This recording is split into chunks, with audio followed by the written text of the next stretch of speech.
আপনি কি জানেন আপনি চাইলে আপনি আপনার চিন্তা ভাবনাকে কন্ট্রোল করতে পারেন।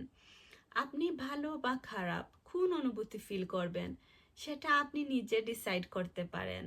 আমরা অনেক সময় অন্য মানুষের নেগেটিভ কথা শুনে মন খারাপ করে বসে থাকি। দেখুন, অন্য মানুষ আমাদের কি বলবেন সেটা কিন্তু আমাদের কন্ট্রোলে নেই।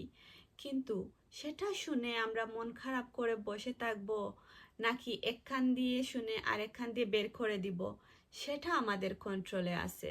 ধরুন কেউ আপনাকে একটা বাজে কথা বলল, এখন আপনি যদি সেটা নিয়ে বারবার চিন্তা করতে থাকেন, সেটা ভাবতে থাকেন, তাহলে কিন্তু আপনার মন খারাপ হবে। আপনি কিন্তু চাইলে আপনি আপনার চিন্তাটাকে চেঞ্জ করে ফেলতে পারবেন, সেটা আপনার কন্ট্রোলে আছে।